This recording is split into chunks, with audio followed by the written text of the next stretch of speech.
Hi guys, welcome back to the Talks. We are your hosts, Victoria, Elena. Fernanda, Gabriel. and today we have two very special guests that are. Juliana. And Lionel. Today's topic is toxic relationships. We wanted to talk about this because we think it's a very present topic in high school students, and we think it's very important. It's a very important topic to discuss. So yes. It's really important to create knowledge about the topic because it can prevent people to go through really hard times, I believe. Yes, giving, creating awareness. Exactly. It's like giving people the signs that you are in a toxic relationship, like red flags. I think the thing about toxic relationships is that most people don't even realize they're in one until it's too late. It can be with a boyfriend or girlfriend or friendship. Even a friend, yeah. Yeah. A lot of people don't realize that you can have toxic relationship with friends. So Even- that's why they don't notice the red flags. Even so that's why I familiars. think that it's very important to talk about it so people can notice the things they should look out for. It also matters a lot the reason why they originate because many times they are normalized because you're recreating a pattern that you're not even aware of, such as one that has emerged by childhood trauma or just your attachment style that you developed when you were just basically a very small child, and the ways in which you grow really have an effect in how you interact with others and what you see as normalized or what you think that is a very stigmatized topic, so you don't really talk about it. So we're trying to kind of reduce that stigma. Yeah, because leaving them, it's the hardest part of the whole topic. It's a heavy burden for the one that it's the victim in the relationship, and it can just get really hard to do if you don't have the right support. I think it's very important to listen the ones who had experienced all those situations because it's a way to learn. It's a hard way to learn, and it's very important To be aware of the topic. I also think that, like Gabriel said, that it is very important that the person has a support system. But I think that being part of the support system has a limit, like a line that is not very visible, because there is only so much you can do.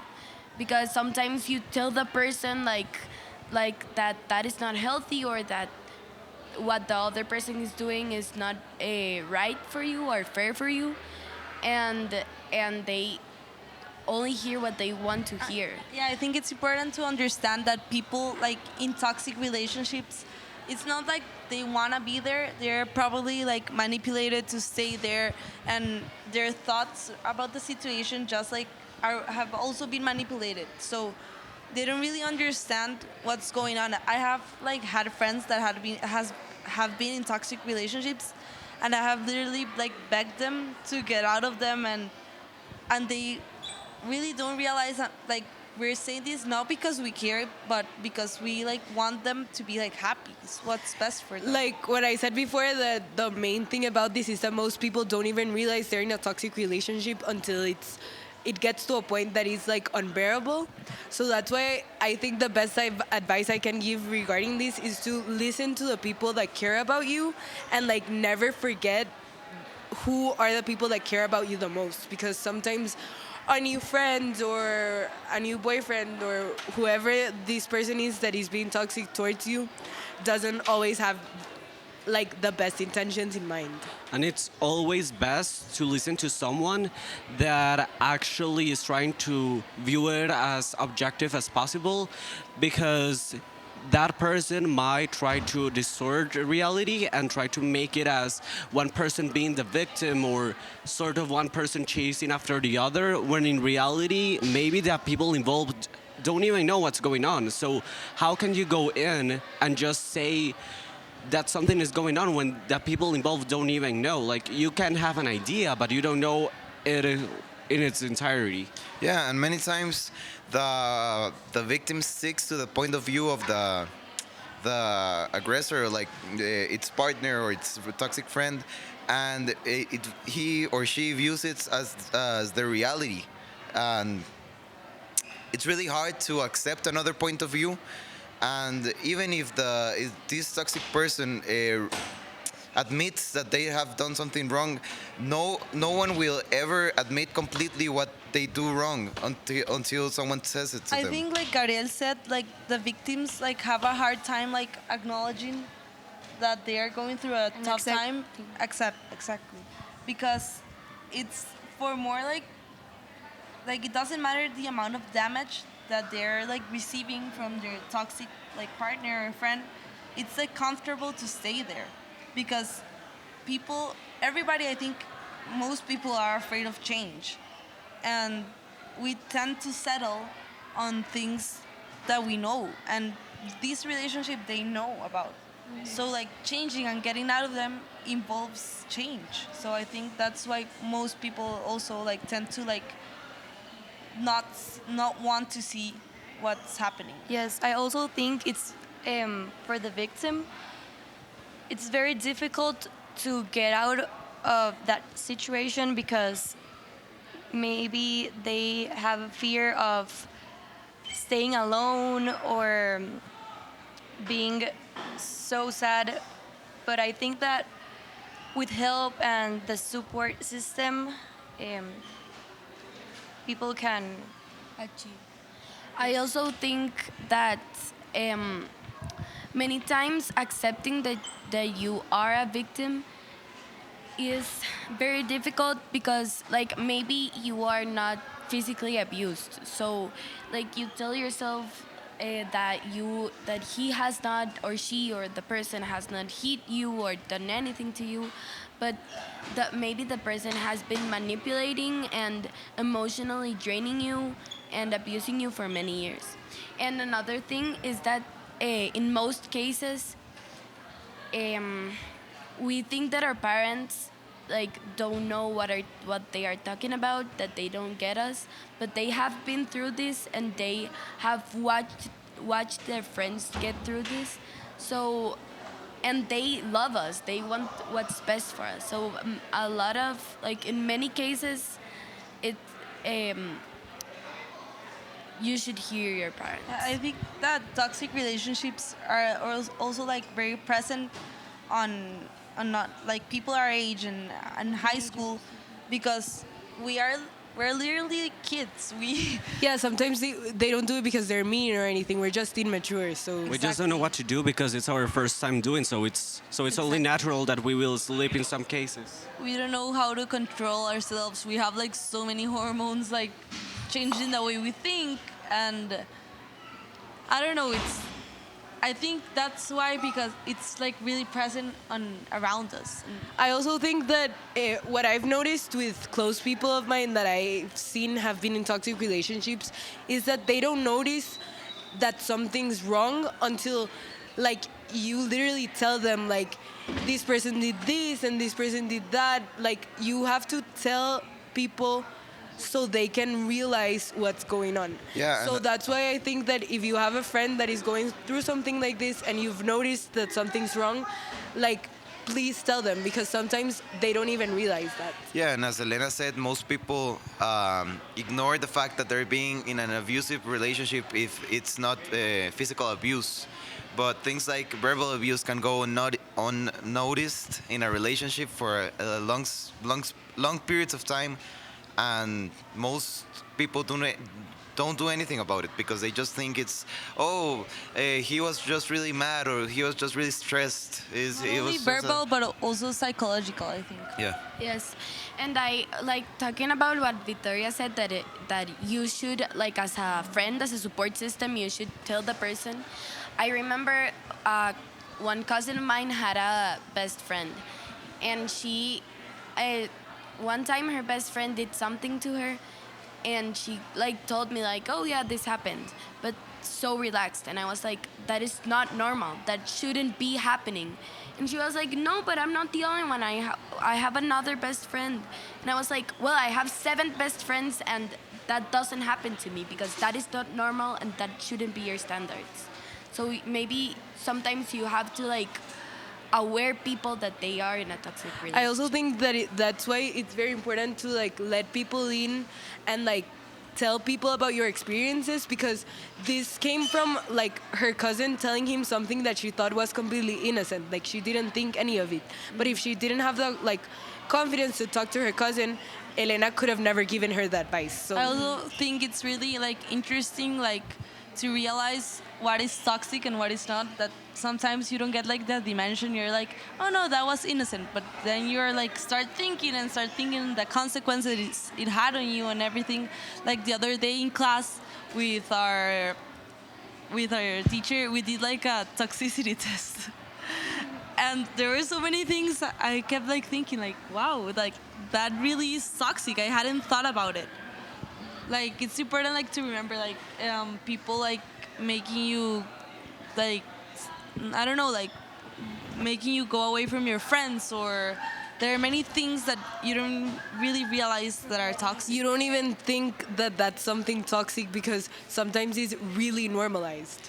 But it shouldn't be. I think in great part this has taken place because of the romanticization our culture has placed on some everlasting friendships and overall relationships, because we tend to idealize what happened in a place of time and tend to want for that to continue and for that moment of joy to be the entire relationship, so we get clouded about it in our judgment.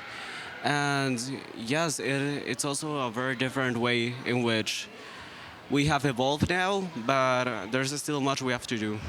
I'm gonna change the topic a little bit and ask you guys what you think are some red flags people should look out for in friendships or relationships of any type. I think like before you get in a relationship with anyone, you should really see like and think about their friends. Like a person's friends say so much about them, like who they really Surround themselves I don't- with. like, surround themselves. I also think that this could be like a mega red flag or a mega green flag, how they treat their family, especially like their mother, their father, and their siblings. That is like, I think that is like the first thing you should look out for. Yeah. I think that sometimes, well, in this case, teenagers don't have developed some skills, so it's very complicated to notice at like the first time you talk with them, because maybe at first the person treat like her mother or her dad or whatever so good, but then you notice. You start noticing exactly. And also, like what you said with being teenagers, we're in an age where we're experiencing so many things for the first time. So we don't know how these things are supposed to be. So we have to experiencing to learn about them. But that's why we wanted to make this episode, so that people could like realize that some things are not okay. Another red flag, another thing I consider a red flag is if someone gets really, really heated during arguments, gets really mad. That does not mean directly that they're a toxic person, but that can lead to toxic situations, or it can evolve into something larger. Yeah, like seeing how people react under pressure, under many things that can like really show you how they are and how they will be in a relationship. I also think with what Gabriel said, people are not necessarily toxic. Like you can't say like, yes, this person is toxic. I think people have toxic traits that can lead to toxic situations. Exactly. Or not just situations, but relationships. I think that maybe just the personalities of two people can just not be compatible, and those relationships just bring out the worst of them in that context. And with other people, maybe that person is like a very good Yeah. brother or friend or boyfriend or whatever. Yeah, they just could match like perfectly.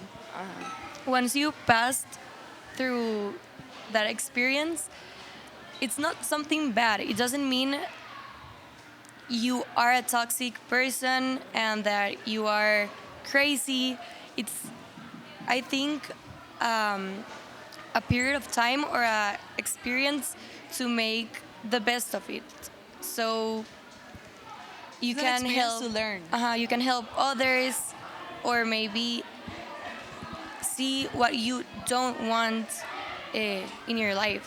Exactly. It's an opportunity to learn so much about yourself, like about what you want, about what you don't want in other people, about how you are in relationships, and to grow. Yes. It's an experience to really grow, I think. And to learn about yourself, to love yourself. That's not so common. A great nowadays. red flag that hasn't been mentioned is not only pertaining to external influences, but also internal ones. Is that many times you think that a person should know what you want when you don't even know yourself, and you are just exposing so many things that happened to you on childhood, or maybe an unmet needs you had at some point in life, and you don't heal things that aren't the other person's problem, like that are part of you. So until you heal some of those traits and are able to move on and have a more developed view on yourself and what you want and what you need, you shouldn't be pursuing a relationship, because that will ultimately lead to burdens between you and your partner, and even might cause stress to some of you, which could lead to potential mental health problems. I think that really goes back to the fact that we're not mature enough at this age, so we still don't know. We shouldn't do a lot of things that we really shouldn't do. But I also think that apart from like thinking that the other person can mind read is a red flag. A key to a good relationship is communication. Completely. Like whatever, every part of communication, something bad, something good, something that you want the other person to acknowledge or just know about of. I think that communication is the key to a But good like relationship. in talking about communication, it's not only about like them telling you things or about you like being assertive on the way you talk. It's about like thinking, do I feel comfortable talking to this person? Why am I not being able to tell this Communicate. person my ideas and my Like, feelings? and also, if like- you are not feeling comfortable, I'm gonna tell you, like, you need to run, get out of there, because that's really, communication is the base of a good relationship. And also, like, being able to tell your friend, like, you did this, I didn't like this. Like, being Exactly. able to, like, have that confidence in the other person to, like, tell them straightforward the things you don't like that they're doing, or things that are making you uncomfortable. Having compromise with the other Yes. person. I think I have a friend that she has a friend, and she always tells me like I am scared of telling her that I didn't like what she did. And so I told her like, do you think it is a good relationship if you're scared of telling her things? Like, yeah. But like, to close this episode up, I just want to remember everyone that toxic relationships are not just in boyfriends or girlfriends. Toxic relationships exist in friendships, and I think a lot of people forget that or ignore it. But toxic friendships do exist. So I just really want hope- everyone to have that in mind. I really hope that with this episode we like probably like saved someone from being in a toxic relationship, or made them realize like things are not right necessarily, and we really hope for the best for all of you, and that you're not never in a toxic relationship. We hope it reaches the right audience. Yeah, Thank take care. you. Thank care. you. Bye. Bye.